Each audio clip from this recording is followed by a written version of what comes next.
حدیث نمبر 13، عن انس بن مالک رضی اللہ عنہ، حضرت انس بن مالک رضی اللہ تعالیٰ عنہ روایت فرماتے ہیں، قال قال رسول اللہ صلی اللہ علیہ وآلہ وسلم، لا يستقيم إيمان عبد حتى يستقيم قلبه، ولا يستقيم قلبه حتى يستقيم لسانه، ولا يدخل الجنة رجل لا يأمن جاره بوائقه۔ حضرت انس بن مالک رضی اللہ تعالیٰ عنہ روایت فرماتے ہیں، حضرت انس بن مالک کا تعارف ہو چکا ہے رضی اللہ عنہ، قال رسول اللہ صلی اللہ علیہ وآلہ وسلم، رسول اکرم صلی اللہ علیہ وآلہ وسلم نے ارشاد فرمایا، لا يستقیم ایمان عبد، کسی بندے کا ایمان میں ٹھہراؤ اور درستگی اس وقت تک نہیں آ سکتی، کسی بندے کا ایمان درست اس وقت تک نہیں ہو سکتا جب تک کہ اس کا دل درست نہ ہو جائے، دل میں استقامت نہ آ جائے، دل صحیح راستے پر نہ ہو۔ جس کا دل صحیح ہو جائے اسی کا ایمان صحیح ہوگا۔ دل ایک زمین ہے، اس پر ایمان ہے جی، اس میں ایمان ہوگا۔ تو اگر دل صحیح نہیں، دل صاف نہیں، دل گندا ہے، دل میلا ہے، دل میں حب الشہوات ہے جی، دنیاوی چیزوں کی محبتیں بھر لی اور ہم سمجھ رہے ہیں کہ اس میں ایمان بھی آئے گا، نہیں، دل اچھا ہوگا تو ایمان اچھا ہوگا۔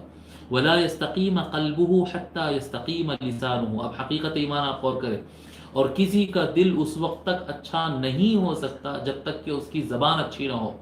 اللہ، ولا يستقیم قلبه حتى يستقیم لسانه، جب تک آدمی کی زبان صحیح نہیں ہوئی اس وقت تک اس کا دل صحیح نہیں ہو سکتا۔ ولا يدخل الجنة رجل لا يأمن جاره بوائقه، اور ایسا آدمی جنت میں داخل نہیں ہوگا جس کا پڑوسی اس کی تکلیفوں سے محفوظ نہ ہو، یعنی جو اپنے اطراف میں اڑوس پڑوس کے لوگوں کو تکلیف دیتا ہے، ایسا آدمی جنت میں نہیں جائے گا۔ لیکن اس سے پہلے کی بات جو ہم بتانا چاہ رہے ہیں وہ کیا بات ہے، وہ جی وہ کیا بات ہے؟ وہ بات یہ ہے کہ ایمان، اگر چاہتے ہیں کہ ایمان پکا ہو تو دل کا صحیح ہونا ضروری ہے۔ دل کیسے صحیح ہوتا صاحب؟ حضور صلی اللہ علیہ وسلم فرمانے، دل اس وقت تک صحیح نہیں ہوتا جب تک زبان صحیح نہیں ہوتی۔ زبان سے جھوٹ بولتے ہیں، وعدہ خلافی کرتے ہیں، دھوکہ دیتے ہیں، گالی دیتے ہیں، غیبت کرتے ہیں، چغل خوری کرتے ہیں، لڑائیاں لگاتے ہیں، فساد کراتے ہیں، سب الٹ پلٹ کر دیتے ہیں جی، غلط سلط باتیں کر دیتے ہیں، اور ہم سمجھتے ہیں کہ ہم ایمان والے ہیں، ہم ایمان والے ہیں۔ انا للہ و انا الیہ راجعون۔ بہت سارے نوجوانوں کو دیکھنے میں آتا ہے کہ فیس بک پر، ٹویٹر پر اور واٹس ایپ پر اگر کوئی غلط بول دے، کسی سے کوئی غلطی سے گالی والی دے رہے ہیں اس کو کہ تو بے ایمان ہے، تو کمینہ ہے جی، تو گستاخ ہے، تو فلاں ہے۔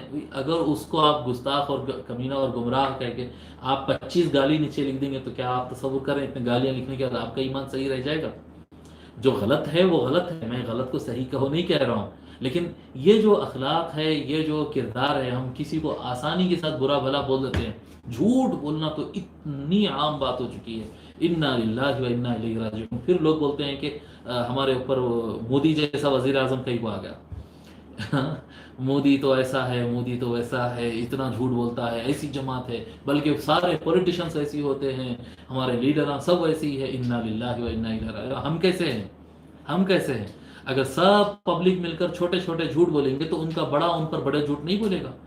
انا للہ و انا الیہ راجعون۔ اور پھر سب، ہر آدمی کا یہ دعویٰ ہے کہ بھائی ہم تو ایمان والے ہیں، ہم تو ایمان والے ہیں۔ نہیں نہیں نہیں بھائی، جس کی زبان پر جھوٹ چلتا ہو، جس کی زبان پر گندے الفاظ چلتے ہو، جو بے حیائی کی بات کرتا ہو، یہ ایسا آدمی ایمان والا نہیں ہوتا ہے۔ اور جس کا ایمان صحیح نہیں ہوتا ہے تو پھر ان کے ساتھ تو ایسا ہونا ہے، وہ تو اللہ کا نظام ہے، اللہ کا نظام ہے، ایسا ہوتا ہے۔